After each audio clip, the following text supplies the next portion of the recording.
Hoje eu vou dar sequência no assunto e eu quero ver com vocês então hoje quais são os avisos especiais de Deus que virão antes do decreto dominical, para que você e eu saibamos quão próximos estamos deste momento. Você pode abrir a sua Bíblia no livro do Apocalipse, no capítulo 16.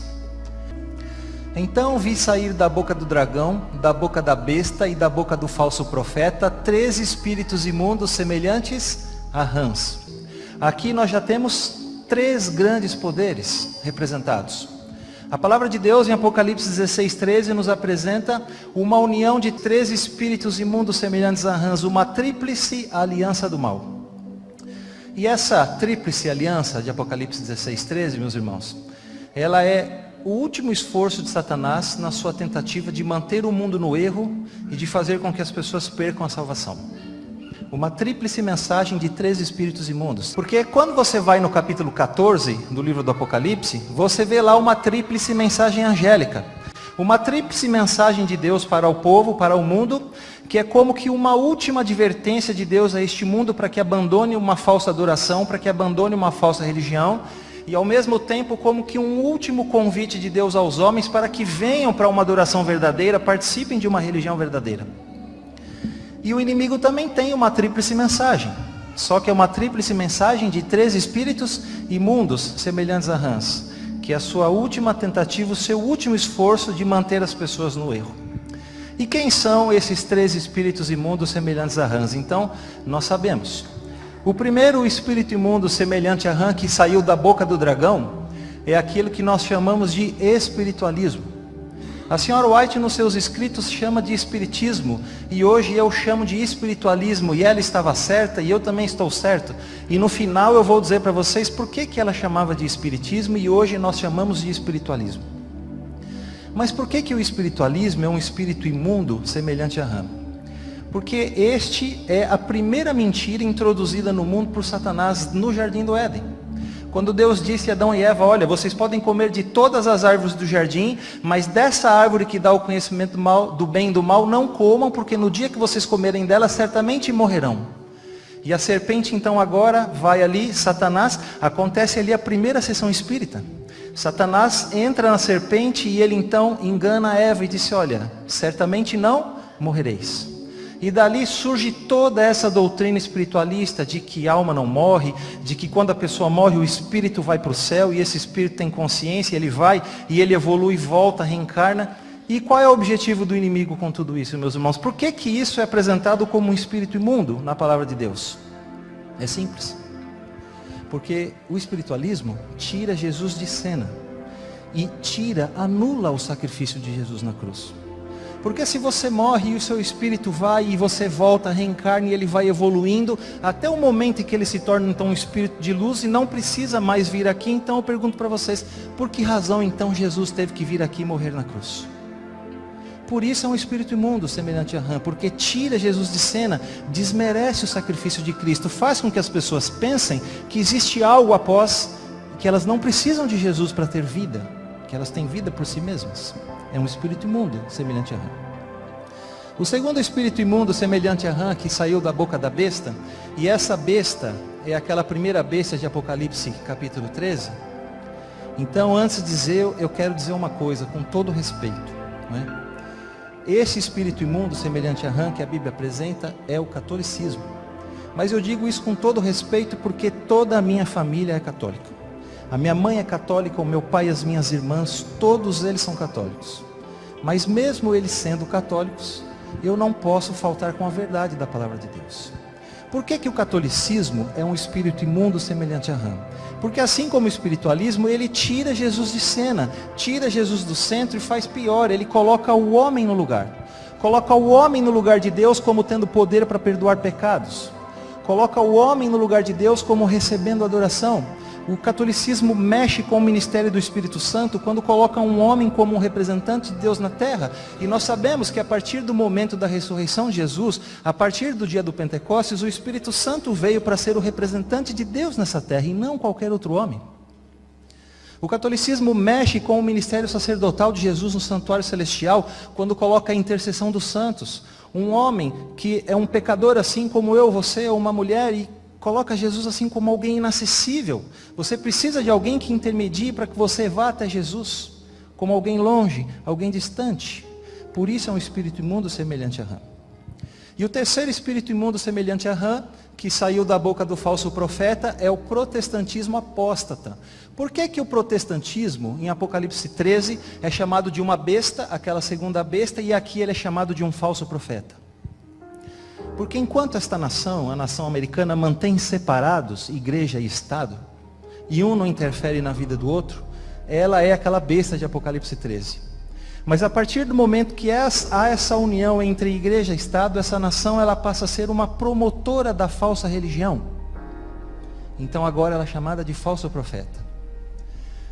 E existe uma diferença muito grande entre o catolicismo e o protestantismo.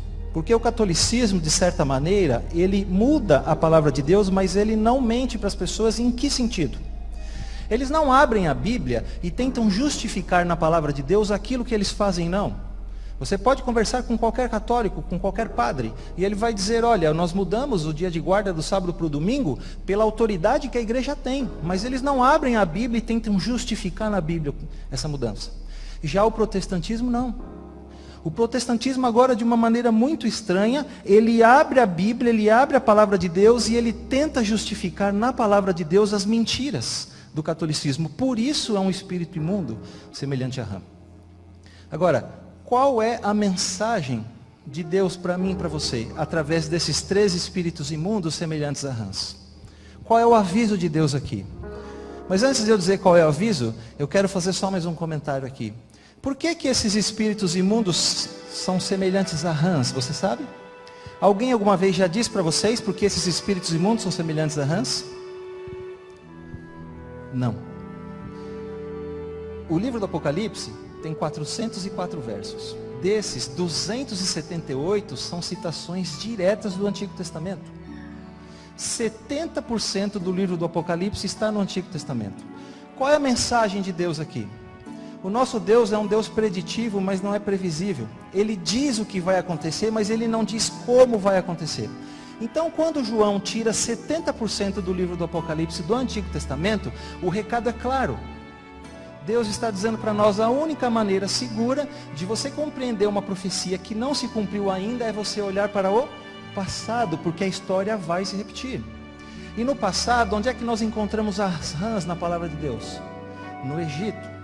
Se você estudar sobre as pragas que caíram no Egito, você vai ver que Moisés e Arão iam diante de Faraó, faziam um milagre pelo poder de Deus, e os magos do Faraó faziam o mesmo milagre pelo poder de quem?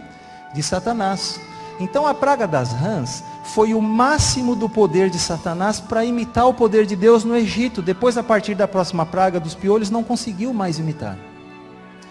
Então, quando João diz que esses 3 espíritos imundos são semelhantes a rãs, é isso que ele está dizendo. Que assim como no passado, Satanás usou o máximo do seu poder para imitar o poder de Deus, nos nossos dias, Satanás vai dar o máximo do seu poder para esses 3 espíritos imundos, com um único objetivo: manter as pessoas no erro, para que elas percam a salvação. E com isso, meus irmãos, Deus quer nos avisar. Qual é o significado dessa tríplice aliança? Então, é um duplo aviso especial de Deus para nós. E onde é que ele está? Veja. Quando o protestantismo estender os braços através do abismo, a fim de dar uma das mãos ao poder romano e a outra ao espiritismo, esse abismo separou as igrejas por longos e muitos anos. Mas a senhora White está dizendo que chegaria o momento em que o protestantismo iria estender um dos braços através desse abismo para dar uma das mãos ao poder romano, ou seja, ao catolicismo, e estenderia o outro braço através do abismo para dar uma das mãos ao protestantismo apostatado. Então veja que ela está falando aqui da mesma coisa que João em Apocalipse 16:13. Agora, quando nós virmos isso, então, o que é que Deus quer nos avisar? Podemos saber que é chegado o tempo das operações maravilhosas de Satanás e que o fim está próximo. Livro Testemunhos Seletos, volume 2, página 141. A tríplice aliança significa 2 coisas. Primeiro, o fim está próximo. Segunda, é chegado o tempo das operações maravilhosas de Satanás. É por isso que você está vendo hoje no mundo religioso essa verdadeira cruzada de fenômenos sobrenaturais. Pessoas expulsando demônios, pessoas fazendo curas, milagres. Porque nós estamos vivendo no tempo das operações maravilhosas de Satanás e o fim está próximo. E essa cruzada de fenômenos sobrenaturais, ela não vai diminuir nem parar, ela só vai aumentar cada vez mais, até o dia da volta de Jesus. Quando Jesus esteve aqui, meus irmãos, o que foi que ele disse sobre os milagres de hoje? O que Jesus disse sobre esses milagres de hoje? Está em Mateus 24, 24. Porque surgirão falsos cristos e falsos profetas, operando grandes sinais e prodígios para enganar, se possível, os próprios eleitos. 3 coisas eu gostaria de destacar para você aqui nesse texto. 3 coisas. Primeiro, milagres são um sinal do fim do mundo e da volta de Jesus. É isso mesmo que você está vendo e ouvindo. Milagres são um sinal do fim do mundo e da volta de Jesus. Porque quando foi que Jesus proferiu esta frase? Ele estava respondendo à pergunta dos apóstolos. Dize-nos quando sucederão essas coisas e que sinais haverá da tua vinda e da consumação dos séculos. Então Jesus responde, e dentro da resposta ele diz essa frase, olha, vão surgir falsos cristos, falsos profetas, fazendo grandes sinais e prodígios para enganar, se possível, os próprios eleitos. Então, milagres são sim um sinal do fim do mundo e da volta de Jesus. Mas você pode me questionar e deve. Você pode me questionar e dizer assim, Marcelo, mas espera um pouco. Milagres sempre existiram. E é verdade. Milagres sempre existiram. Aliás, quando Jesus esteve aqui, qual foi a marca de Jesus? Eram os milagres. Jesus andou por toda parte expulsando os demônios, curando as pessoas, libertando as pessoas da miséria do pecado. E qual era a marca de Satanás? Era o oposto. A marca de Satanás era a possessão demoníaca, eram as doenças, era a miséria espiritual em que as pessoas viviam. Mas acontece, meus irmãos, que depois que Jesus ressuscitou e ascendeu aos céus, sabe o que foi que o inimigo fez? O inimigo agora roubou a marca de Jesus e passou ele a fazer curas e milagres. Alguém já disse isso para você? Você quer ver quem é que faz essas curas e milagres? Você quer ver como o inimigo pode fazer milagres? Nós lemos aí Apocalipse 16, 13, não foi? Volta lá na sua Bíblia. Apocalipse 16, verso 13. Eu vou ler de novo o texto. Olha o que diz.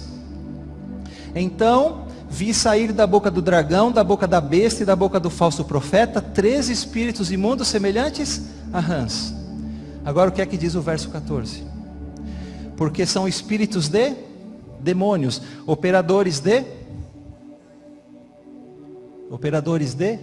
sinais, com um objetivo: enganar as pessoas, manter sob domínio os reis da terra, para juntá-los para a peleja do dia do Deus Todo-Poderoso, a batalha do Armagedon, a última grande batalha entre o bem e o mal.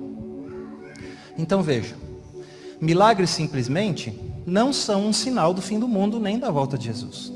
Mas milagre num contexto ecumênico, milagre num contexto da tríplice aliança de Apocalipse 16, 13, eles se tornam sim um sinal do fim do mundo e da volta de Jesus. Esse é o primeiro ponto nesse texto. Segundo ponto, milagres são a marca da falsidade. O que é que diz o texto? Porque surgirão falsos cristos e falsos profetas. O que é falso aqui? São os milagres? Não. Os milagres aqui são grandes. Falsos são os cristos e falsos são os profetas.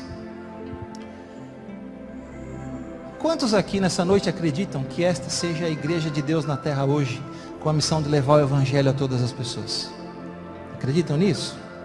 Então vou perguntar uma coisa para você. Alguma vez você já parou para pensar e para se perguntar por que esta igreja não faz curas e milagres como aquelas que você vê no mundo religioso hoje? Se esta é a igreja de Deus? Por quê? O que é que diz o texto? O texto diz assim, porque surgirá a igreja verdadeira fazendo grandes sinais e prodígios, é isso que diz o texto? Não. O texto diz, porque surgirão falsos cristos e falsos profetas, fazendo grandes milagres, porque nos dias em que estamos vivendo, nos dias dessa tríplice aliança de Apocalipse 16, 13, milagres são a marca da falsidade e não a marca da verdade. Esse é o segundo ponto. Terceiro ponto, milagres são enganosos. Por que são enganosos? Porque a mente das pessoas hoje está sendo condicionada a pensar que somente Deus pode fazer o bem, que somente Deus faz milagre. Ninguém diz que o inimigo faz milagre. Me diz uma coisa, quando é que você acha que você vai entrar numa dessas falsas igrejas e você vai ouvir lá que o inimigo faz milagre? Nunca. Até mesmo dessa igreja, raramente você ouve alguém vir ao púlpito e dizer, olha, o inimigo também faz milagre. Muito menos dessas falsas igrejas. Então o que o inimigo faz? Ele põe uma doença, por exemplo, em alguém, fragiliza a pessoa vira um marionete na mão dele, ele leva ela aonde ela quer. E aí quando ela está lá onde ele quer, então agora ele tira. E a pessoa acha que é só Deus que faz o milagre. E ela vai achar, Deus está aqui. Sabe quando ela vai sair dali? Nunca mais. Nunca mais. Eu vou contar uma experiência para vocês, que é um testemunho que um pastor aqui da Paulista Leste deu lá na igreja da Vila Maria, quando eu era ancião lá ainda. Ele contou o testemunho de uma irmã da igreja dele. Ela começou a se sentir mal, começou a ter dores, foi ao médico, fez todos os exames, qual foi o resultado? Ela estava com câncer, em estágio terminal já, quase metástase. Ficou desenganada pelos médicos. E ela perdeu o chão, irmãos, ficou desnorteada. O médico já queria interná-la e ela saiu dali, sabe, saiu da sala do médico e foi andando pela rua, sabe quando parece que tira um chão debaixo dos seus pés? Ela estava assim. E aí de repente, quando ela se deu por si, ela estava em frente a uma portinha e tinha uma placa escrito assim em cima, entre com sua doença e saia sem ela. Era uma igreja pentecostal. E ela entrou. E lá nós já sabemos o que aconteceu. O pastor pôs a mão na cabeça dela, expulsou o demônio, assoprou, ela caiu, e quando ela recobrou a consciência, ele disse, olha, você tem fé? Então vai agora no médico, não deixa para amanhã, vai agora e refaz os exames, você não tem nada. E ela voltou. E quando ela voltou no médico, o médico pensou que ela estava louca, mas ela insistiu, falou, não, eu quero refazer os exames, refaz os exames. E depois de insistir muito, ela refez os exames. Sabe qual foi o resultado? Não só não tinha nada, mas era como se nunca tivesse tido, completamente curada. Mas ela era uma adventista do sétimo dia. E o Espírito Santo agora então começa a trabalhar com ela. E ela começou a se lembrar que um dia alguém pregou para ela que o inimigo também podia fazer milagres. E agora então ela procura o pastor e conta tudo para o pastor. E faz uma pergunta ao pastor e diz, pastor, quem foi que me curou? Foi Jesus que me curou? Foi o inimigo que me curou? E o pastor então, muito sábio, deu a resposta para ela. E ele disse assim, olha minha irmã, eu não posso dizer para você se foi Deus que te curou ou se foi o inimigo que te curou. Mas se você quiser saber, isso tem um jeito. Mas você precisa ter muita fé para fazer o que eu vou te falar agora. E ela estava, irmãos, com a consciência tão pesada, carregando um peso tão grande nas costas, que ela queria saber quem a tinha curado. Então o pastor disse a ela assim, olha, você vai fazer isso, você vai para sua casa, se tranca no seu quarto, dobra o seu joelho no chão e ora. E diz a Deus, Senhor, se foi o Senhor que me curou, amém, louvado seja o teu nome. Eu vou dar testemunho em todo lugar que o Senhor me mandar. Mas se não foi o Senhor que me curou, então por favor, permita que a doença volte. E ela fez isso. Ela foi para casa, se trancou no seu quarto, fez esta oração, e sabe o que aconteceu? Uma semana depois, ela fechou os olhos para dormir o sono da morte, porque a doença voltou pior do que antes, mas com uma certeza, que vai abri-los novamente na manhã gloriosa da ressurreição.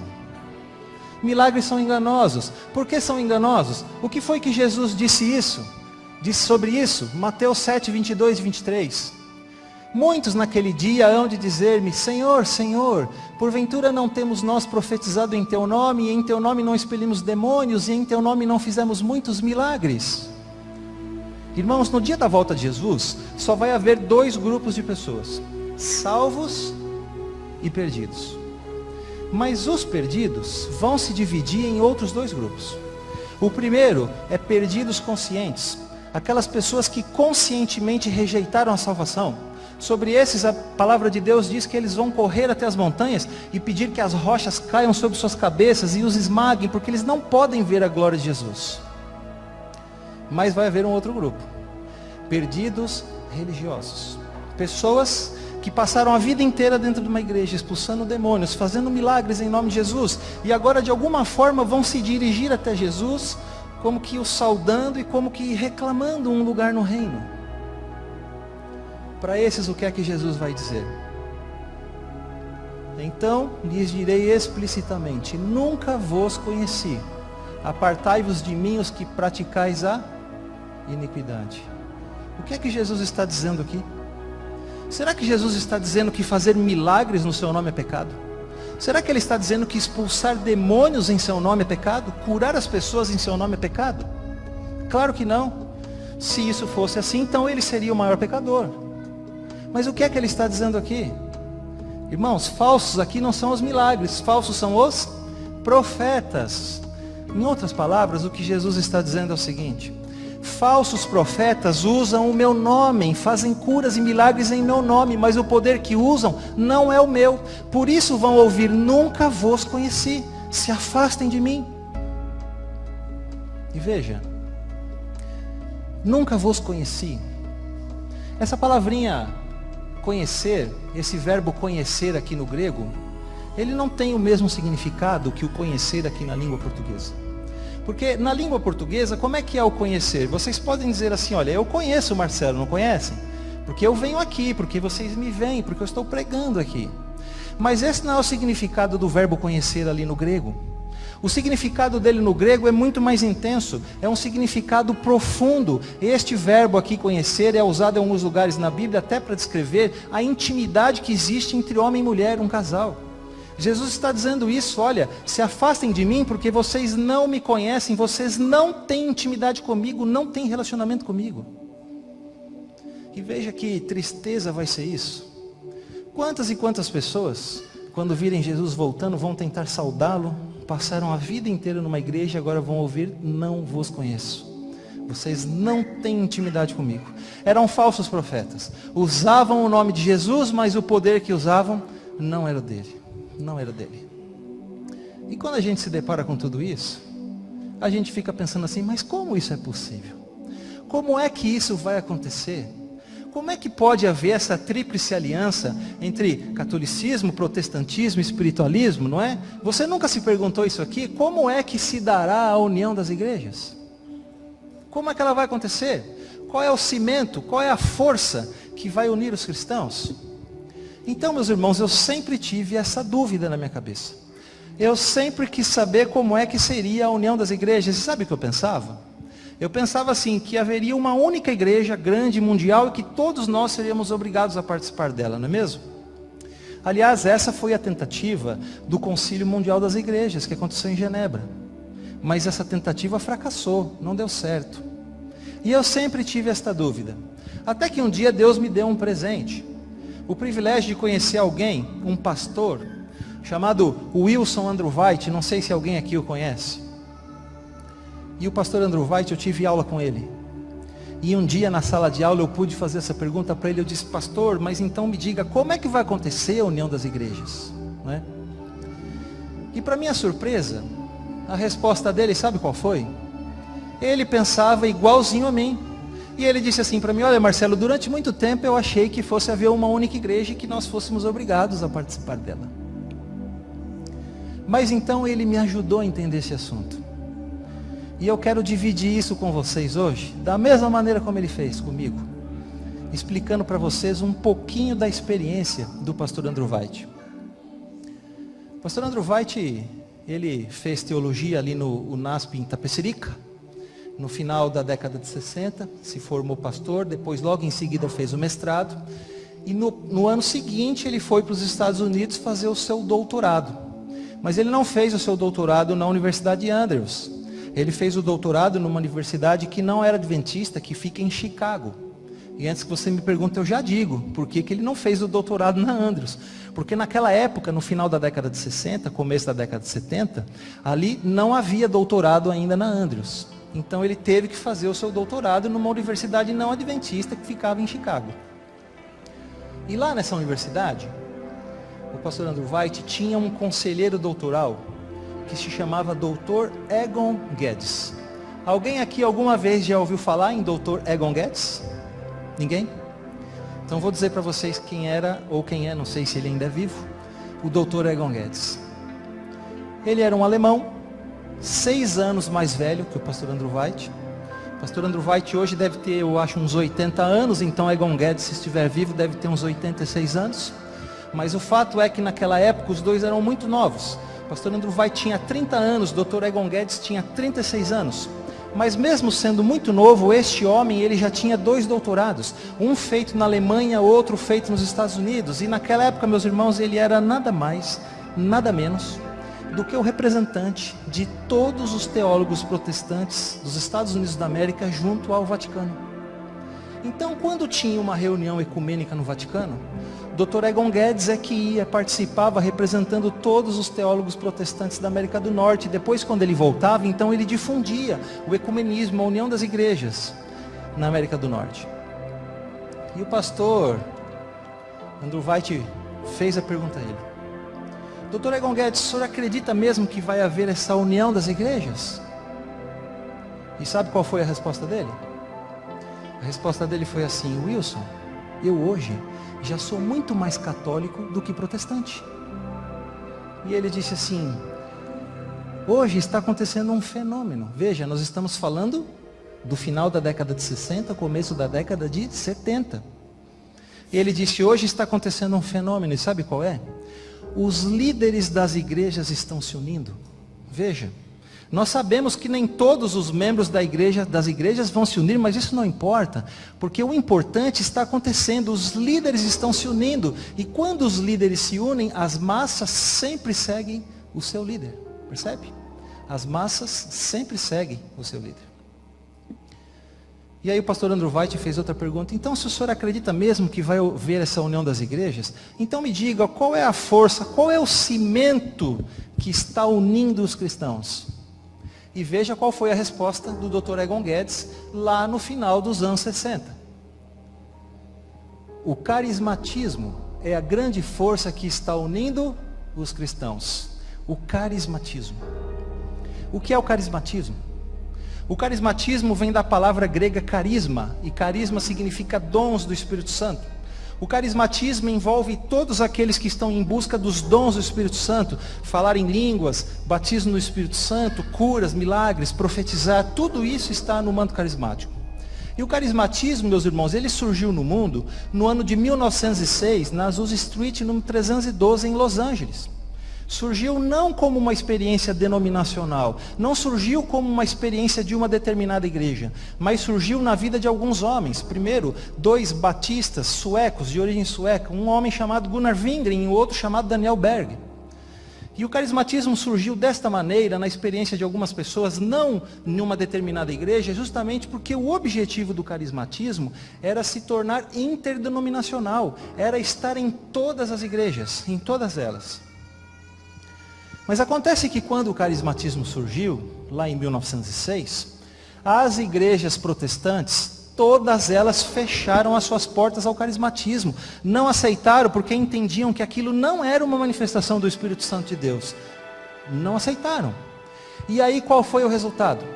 Começam a surgir todas as igrejas pentecostais, uma após a outra. Você sabe qual é a igreja pentecostal mais antiga do Brasil? É a Assembleia de Deus. Ela foi fundada em 1911. Sabe como surgiu a Assembleia de Deus? Esses 2 homens, Gunnar Wingren e Daniel Berg, vieram para o Brasil e foram até a Igreja Batista do Pará, de Belém do Pará. E lá eles se hospedaram no porão da igreja. E eles começaram agora a fazer reuniões de oração no porão da igreja, onde eles impunham as mãos das pessoas, falavam em línguas e as pessoas eram curadas. E em pouco tempo, tinha mais gente falando em línguas no porão da igreja do que assistindo aos cultos lá em cima. E o que a Igreja Batista fez? Expulsou aqueles 2 homens. Expulsou Gunnar Wingren e Daniel Berg, e junto com eles, mais da metade da igreja. E eles atravessaram a rua, entraram na casa de um deles que morava em frente, e ali então surge a Igreja Assembleia de Deus, como uma divisão da Igreja Batista de Belém do Pará. Você sabe qual é a segunda igreja pentecostal mais antiga do Brasil? Congregação Cristã. também surgiu em 1911. Um homem chamado Luiz Francescon veio de Chicago para São Paulo, foi até a igreja presbiteriana de São Paulo e lá se apresentou como presbiteriano e começou a difundir essas coisas de batismo do Espírito Santo, dom de língua, curas e milagres. A igreja presbiteriana não aceitou, expulsou Luiz Francescon e junto com eles muitos outros, e então surge a Congregação Cristã do Brasil. Lá no começo, todas as igrejas protestantes fecharam as portas ao carismatismo, porque não entendiam isso como manifestação do Espírito Santo de Deus. E aí começam agora a surgir as igrejas pentecostais uma a uma. Assembleia de Deus, Congregação Cristã, Brasil para Cristo, e que se espalharam pelo mundo hoje como uma verdadeira praga na lavoura. E no final da década de 1960, isso começou a mudar. Começou a mudar. E as mesmas igrejas que lá atrás fecharam as portas ao carismatismo, agora começam a abrir as portas e começam a aceitar. E por que agora começam a aceitar? Aqui está. Porque o carismatismo, ele derruba as barreiras que existem entre as igrejas. Ele une as igrejas e mais do que isso, ele reaviva a igreja. E no final da década de 1960, então o carismatismo fez isso aqui, ó. Ele bateu as portas do Vaticano. E o Papa abriu as portas, estendeu os braços e disse: nós temos que dividir com o mundo essa influência do espiritualismo carismático. E veja, hoje, só existe uma única igreja cristã no mundo que não está debaixo do manto carismático. E eu louvo a Deus e dou graças a Deus porque eu e você estamos aqui e fazemos parte dela. Exceção feita a esta igreja, não existe uma única igreja hoje cristã que não está debaixo do manto carismático.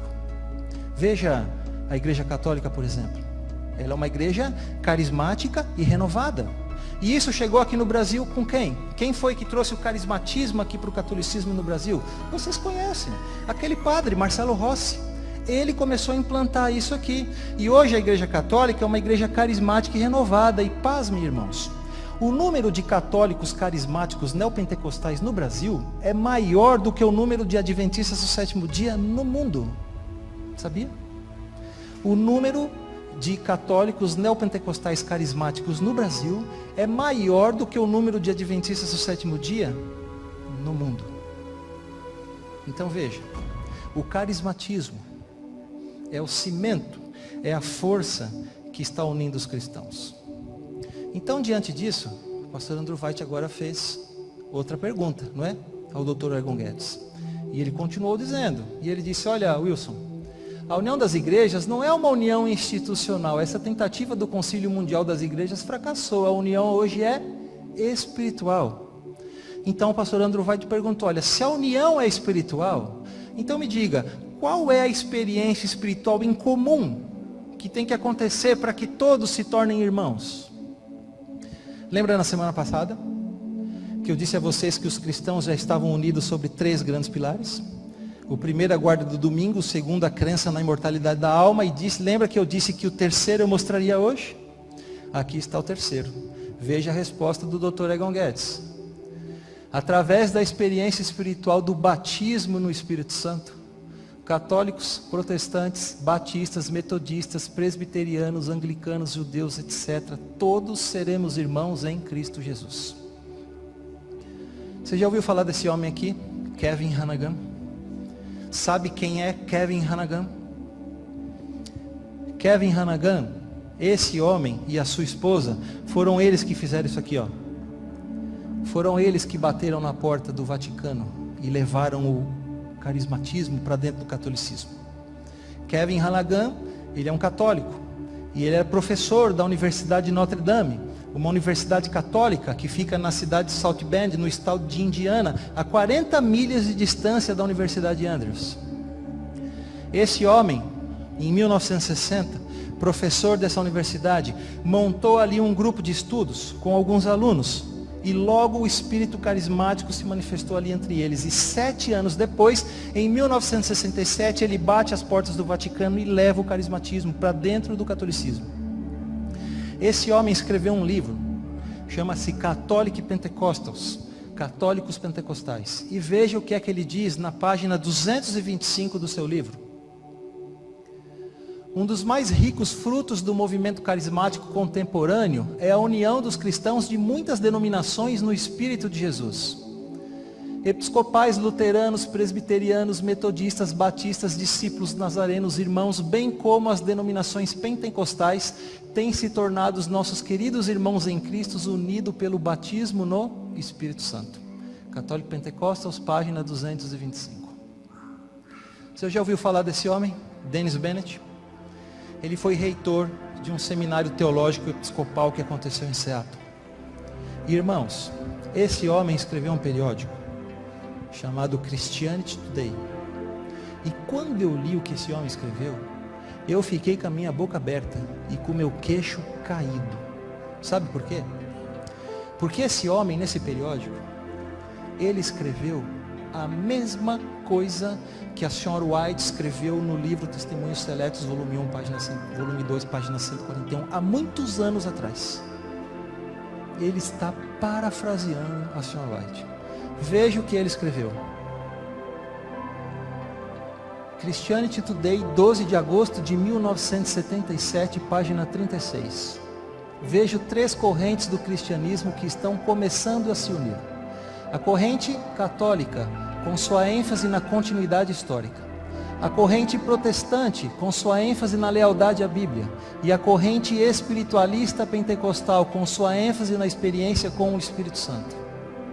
Esse homem está dizendo a mesma coisa que a senhora White, no livro Testemunhos Seletos, volume 2, página 141. A senhora White disse que o protestantismo estenderia uma das mãos para dar ao poder romano e outra ao espiritismo, e esse homem, em 1977, já via isso acontecendo. Uma união entre protestantes, católicos e espiritualistas. Por que eu estou mostrando essas coisas para vocês? Porque quando você olhar para o mundo religioso hoje e ver tudo o que está acontecendo, essa verdadeira cruzada de fenômenos sobrenaturais, pessoas expulsando demônios, pessoas fazendo curas e milagres em nome de Jesus, quando você vê o surgimento do carismatismo, a explosão do pentecostalismo, neopentecostalismo no mundo, a união dos cristãos, você precisa saber de uma coisa. Isso não são apenas acontecimentos locais, não são apenas acontecimentos sociais. Muito mais do que isso, isso são avisos especiais de Deus para que você saiba o tempo em que você está vivendo, para que você saiba que o fim está próximo e que nós estamos vivendo hoje nos dias das manifestações maravilhosas de Satanás e que isso não vai acabar, isso só vai aumentar cada vez mais até o dia da volta de Jesus. E é triste, meus irmãos, porque os nossos irmãos pentecostais, neopentecostais carismáticos, eles estão exultando com tudo isso. Eles dizem, veja, Deus está conosco, nós temos o poder do Espírito Santo, nós fazemos curas, milagres aqui em nome de Jesus. Eles estão exultando. Mas infelizmente, enquanto eles estão exultando, tanto a Bíblia quanto o Espírito de profecia estão dizendo que esta obra não é de Deus, mas desta obra é de outro Espírito. E é uma tristeza ver que o púlpito das igrejas protestantes, que um dia abriu a Bíblia e defendeu as verdades da palavra de Deus, esses púlpitos hoje se transformaram numa manifestação de um espiritualismo barato, porque isso é que é o carismatismo. Nada mais é do que um espiritualismo barato, disfarçado com roupas de religião, que desdenha da Bíblia, que usa o nome de Jesus, mas que na verdade é a grande agência de Satanás através da qual ele faz isso aqui, abraça todo mundo cristão. E se você for no livro Grande Conflito, na página 464, a senhora White diz que antes que Deus introduzisse no mundo a chuva serôdia, aquilo que nós estamos tanto esperando, ela diz que o inimigo ia se esforçar para impedir a chuva serôdia de cair, introduzindo no mundo uma contrafação. Então, com um profundo respeito, mas com uma tremenda convicção, isso que nós estamos vendo hoje no mundo religioso, carismatismo, pentecostalismo, neopentecostalismo, isso se trata da contrafação de Satanás da chuva serôdia. É o grande braço direito do inimigo com o qual ele abraça todo o mundo cristão. Mas o objetivo de Satanás não é abraçar só os cristãos, ele quer abraçar o mundo inteiro, ele quer abraçar todos os outros que não se unem a uma religião também. E como é que ele vai fazer isso? Como é que Satanás vai unir os cristãos aos professos mundanos? Qual é a ponte que ligará os cristãos professos aos mundanos? Você sabe qual é a ponte? Por isso que nós temos que estudar o livro Grande Conflito. Já estava tudo lá para nós muito antes de acontecer, para que quando acontecesse, nós soubéssemos. Aqui está a resposta. Livro Grande Conflito, página 588. A linha de separação entre cristãos professos e ímpios é agora dificilmente discernida. Os membros da igreja amam o que o mundo ama e estão prontos para se unirem a ele, e Satanás está resolvido a uni-los em um só corpo e assim fortalecer a sua causa, arrastando-os todos para as fileiras do espiritismo ou espiritualismo. Esses são os dois grandes braços do inimigo. Essas são as duas grandes agências de Satanás. Através de carismatismo, pentecostalismo e neopentecostalismo, ele abraça todo mundo cristão, e através do espiritualismo ele faz assim e abraça todos os outros. E assim ele mantém as pessoas no erro, fazendo com que elas percam a salvação. Agora eu pergunto, enquanto o carismatismo é uma força que une os cristãos, o espiritualismo é a ponte que une os cristãos professos aos mundanos. Mas eu pergunto, o que é o espiritualismo? Por que que eu chamo de espiritualismo e por que que a senhora White chamava de espiritismo? Então, de novo a resposta está lá no Grande Conflito, página 561. Pouco a pouco ele, Satanás, tem preparado o caminho para a sua obra-prima de engano, o desenvolvimento do espiritismo. Até agora não logrou realizar completamente seus desígnios, mas esses serão atingidos no fim dos últimos tempos. O que é o espiritualismo, irmãos? Está aqui, ó. É a obra-prima do engano de Satanás. A obra-prima dele. Agora, por que a senhora White chamava de espiritismo e hoje nós chamamos de espiritualismo?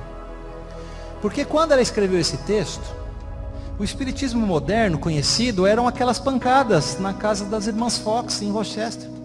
Mas isso hoje é apenas uma das mais de 200 manifestações espiritualistas que existem no mundo. Nós estamos vivendo já nos últimos dias e hoje Satanás já desenvolveu o espiritualismo por completo. O espiritualismo hoje, ele pode ser comparado como um grande bolo. E você corta esse bolo em mais de 200 fatias. E cada fatia tem um nome. Uma fatia você pode chamar de espiritualismo pagão. Essas coisas de nova era, Hare Krishna, essas religiões orientais. Outra fatia você pode chamar de espiritualismo espírita. É isso que é mais comum aqui no Brasil. Allan Kardec, Chico Xavier, Umbanda, Macumba, essas coisas. Espiritualismo espírita.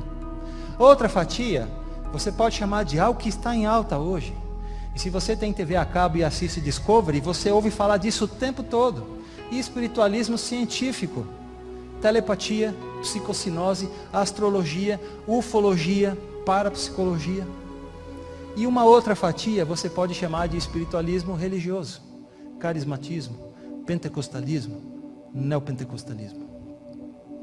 Então, meus irmãos, quando eu olho para o mundo religioso hoje e vejo todas essas coisas que estão acontecendo, esses curas, milagres, pessoas expulsando demônio, carismatismo, pentecostalismo, neopentecostalismo, espiritualismo, isso não se trata de eventos locais, de acontecimentos sociais ou religiosos, não, é muito mais do que isso. Não se trata de um grupo de pessoas batendo panela na esquina. Mas isso são avisos especiais de Deus para que você saiba que o fim está próximo, que você está vivendo no tempo das operações maravilhosas de Satanás, e nós estamos a um passo profético da promulgação de um decreto dominical. A um passo. Sabe? Quando eu vejo essas coisas hoje, né, eu fico pensando, veja como o espiritualismo se difundiu no mundo hoje. E talvez a maior ferramenta que Satanás tenha para difundir essa doutrina espiritualista, sejam as telas. As telonas, por exemplo, do cinema. Todos os filmes de Hollywood vêm com um cunho espiritualista, tem essa doutrina embutida. E veja, é interessante ver que hoje o Adventista do Sétimo Dia vai lá assistir essas coisas, não é? Antes não ia, porque Deus não aceitava, mas parece que Deus muda. Parece que hoje Deus não se importa mais com isso. Estamos indo lá ver essas coisas. E quando não vamos, muitas vezes trazemos isso de graça para dentro da nossa casa também através das telinhas. Das telinhas. E talvez, meus amigos, a pior ferramenta que exista hoje para divulgação e expansão disso aqui seja essa porcaria chamada Rede Globo. Algo que nós não deveríamos jamais ver na nossa casa. E hoje, muitas vezes, nós não só vemos, como ainda deixamos ela ser a babá das nossas crianças. E as nossas crianças crescem assistindo esses filmes, crescem assistindo esses programas, essas novelas. E o que é que eles vão aprendendo? Vão aprendendo que a vida fácil é boa, vão aprendendo que roubar é melhor do que trabalhar, vão aprendendo que o crime compensa, que tudo dá bem no final, que o homossexualismo está tudo certo, não tem problema. Vão aprendendo que eles precisam adquirir coisas, quanto mais coisas o dinheiro puder comprar, melhor, quanto mais possível, melhor. Sentem-se vítimas da sociedade, não têm responsabilidade por nada, se tornam violentos, deixam de lado os valores da família. Que pena. Quando você vê essas coisas, tenha certeza, são avisos especiais de Deus para você, para que você saiba que o fim está próximo e que nós estamos vivendo no tempo das operações maravilhosas de Satanás. Na próxima semana eu não vou estar aqui com vocês, eu vou a um casamento, mas no primeiro domingo de dezembro eu vou estar aqui de volta e nós vamos dar sequência a esse assunto e vamos estudar sobre o pequeno tempo de angústia. Mas assim como eu fiz na semana passada, queria deixar um último texto aqui para você sair daqui pensando nisso. Abra sua Bíblia no Evangelho de Lucas, capítulo 21, não vai aparecer aqui. Lucas, capítulo 21.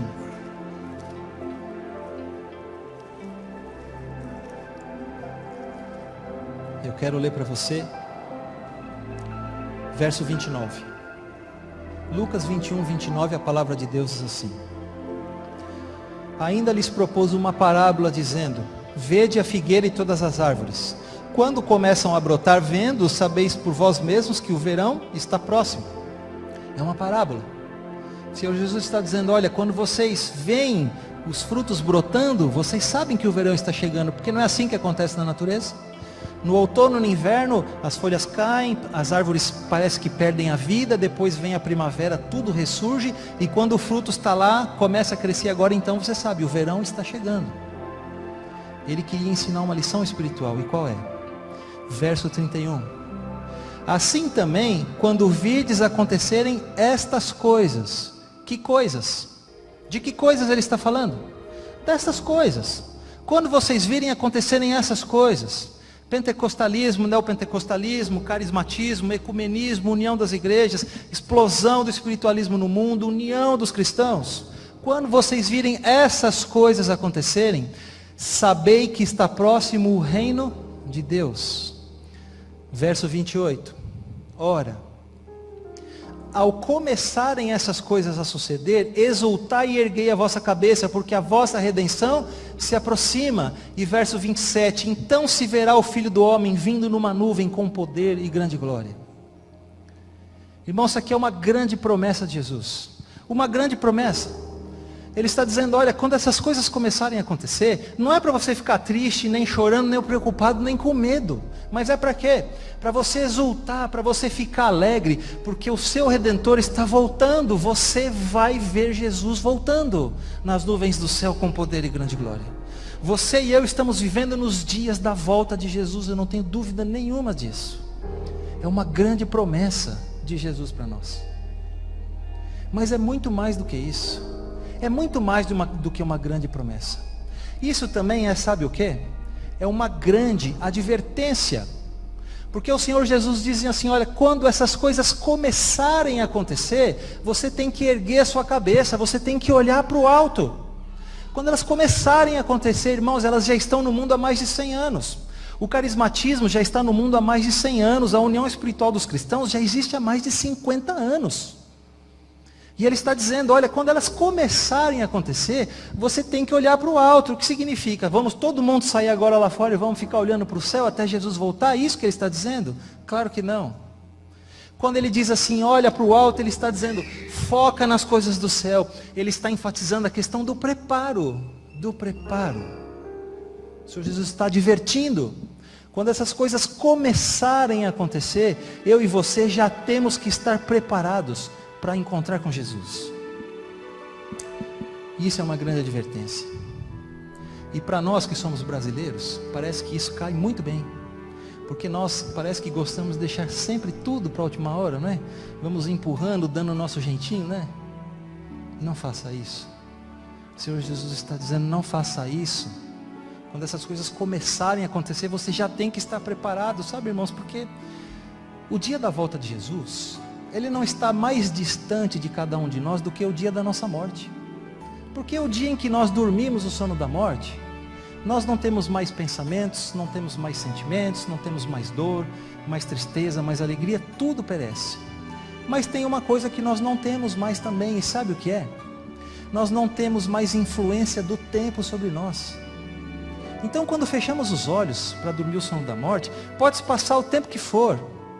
Quando nós abrirmos os olhos novamente, se estivermos salvos, vamos estar vendo a volta de Jesus. Por isso ele enfatiza a questão do preparo. Por isso você e eu temos que estar preparados hoje para se encontrar com Jesus. Sabe por quê? Porque está iminente diante de nós a hora da tentação que há de vir sobre todo o mundo para tentar os que habitam na terra. Todos aqueles cuja fé não estiver firmemente estabelecida na palavra de Deus serão enganados e vencidos. Satanás opera com todo o engano da injustiça para alcançar domínio sobre os filhos dos homens, e os seus enganos aumentarão continuamente. Só logrará alcançar, porém, o objetivo visado quando os homens voluntariamente cederem às suas tentações. Satanás só tem poder sobre mim e sobre você quando nós voluntariamente cedemos às tentações. Por isso o Senhor Jesus está advertindo. Se a sua fé não estiver firmemente estabelecida no assim diz o Senhor, na palavra de Deus, então você voluntariamente vai ceder às suas tentações. Será que hoje nós estamos tão firmemente estabelecidos na palavra de Deus, a ponto de não ceder mesmo quando a evidência dos nossos sentidos nos levam para o outro lado? Será que hoje nós estamos tão firmemente estabelecidos na palavra de Deus, mesmo quando o nosso coração quer nos levar para lá, e a palavra de Deus nos diz que o caminho é para lá? Nós precisamos estar firmemente estabelecidos na palavra de Deus, ainda que isso vá contra o nosso próprio desejo. Se você fizer isso, então eu vou encerrar mostrando uma promessa linda de Jesus para você, nesse tempo. Veja que promessa maravilhosa. Se você não ceder voluntariamente à tentação, mas se você for esse tipo de pessoa, os que sinceramente buscam o conhecimento da verdade e se esforçam em purificar a alma pela obediência, fazendo assim o que podem a fim de preparar-se para o conflito, encontrarão refúgio seguro no Deus da verdade. Como guardaste a palavra da minha paciência, também eu te guardarei. É a promessa do Salvador. Está no grande conflito 560. E veja que promessa linda. Se você buscar o conhecimento da verdade e purificar sua alma pela obediência, mais fácil seria a Ele, Deus, Jesus, enviar todos os anjos do céu para protegerem seu povo, do que deixar a alma que nele confia ser vencida por Satanás. Veja que promessa extraordinária. Você tem noção dessa promessa? Você tem ideia do que é essa promessa aqui? Quando eu li essa promessa, sabe do que eu lembrei? Da ressurreição de Jesus. Porque no momento da ressurreição de Jesus, o sepulcro ali estava selado com a rocha, não é? E sabe quem estava lá? Toda a guarda romana estava lá, segurando aquela rocha para garantir que ela não fosse rolada a pedra, para que os apóstolos de Jesus não roubassem o corpo de Jesus. Mas não era só a guarda romana que estava lá. Toda a hoste do mal estava lá. 1/3 dos anjos criados por Deus, que caíram e foram expulsos do céu, estavam lá. O próprio Satanás estava lá. E sabe o que é que eles estavam fazendo lá? Todos eles estavam assim, ó, agarrados naquela rocha, segurando a rocha para que ela não fosse rolada, para que Jesus não ressuscitasse, porque Satanás sabia que se Jesus ressuscitasse, a derrota dele estava selada. Selada. Sabe o que Deus fez? Sabe o que Deus fez? nesse momento, Deus mandou ali umzinho só um único anjo, magnífico em poder. E quando esse anjo chegou, sabe o que aconteceu? Toda a guarda romana caiu no chão. Toda a hoste do mal foi com a cara na terra. Satanás, esse derrotado, foi com a cara na lama. E o anjo agora rolou a pedra. E sentou sobre a pedra. E cruzou os braços. Como se estivesse desafiando. Eu quero ver qual de vocês vai vir aqui me enfrentar. E colocar essa pedra de volta no lugar. Um só.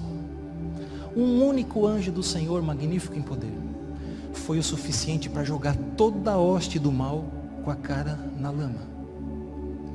Mas qual é a promessa aqui? A promessa aqui é mandar um anjo em teu auxílio, é isso? Essa que é a promessa? Não. A promessa de Deus é essa. É mais fácil para Jesus enviar todos os anjos do céu no seu auxílio do que deixar você cair, se você confiar nele, se você se entregar a ele, se você tiver intimidade com ele, se você tiver um relacionamento com ele. Sabes, meus irmãos, hoje os nossos olhos estão vendados. Nós não podemos ver as coisas espirituais. Se pudéssemos, sabe o que veríamos agora? Veríamos anjos e mais anjos do inimigo, tentando entrar por essas janelas, por aquelas portas, arrancar o microfone da minha mão, tirar você daqui, porque eles não querem que você saiba disso.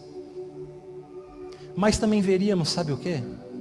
Anjos e mais anjos do Senhor, magníficos em poder, sentados aqui nesses bancos. Essa igreja está lotada hoje, porque eles estão aqui, porque eles querem te proteger, porque você escolheu estar aqui, porque é mais fácil para Jesus enviar todos os anjos do céu do que deixar você cair em tentação, se você confia nele. Sabe, meus irmãos, essa mensagem de hoje, ela é mais do que um sermão a ser pregado. É mais do que uma aula a ser dada, é mais do que um estudo a ser feito. Este é um testemunho de coisas que podem fazer você olhar para o alto e desejar ardentemente a volta de Jesus e ouvir os passos de um Deus que se aproxima e dizer assim: ora vem, Senhor Jesus. E nesses anos, mais do que todas as outras coisas, sabe o que tem que me feito olhar para o alto? As perdas me têm feito olhar para o alto. Não perdas materiais, coisas que o dinheiro compra, não. Mas as perdas de pessoas queridas que se foram. Todos nós temos perdas. Todos nós sabemos de alguém que um dia esteve aqui, ou alguém da nossa família que se foi e não estão mais aqui. Estas perdas, mais do que qualquer outra coisa, me fazem olhar para o alto e desejar ardentemente a volta de Jesus. Porque quando Ele voltar, todas essas perdas nos serão restituídas, todas elas. Mas você precisa estar preparado. Por isso você não pode sair daqui hoje sem tomar uma decisão.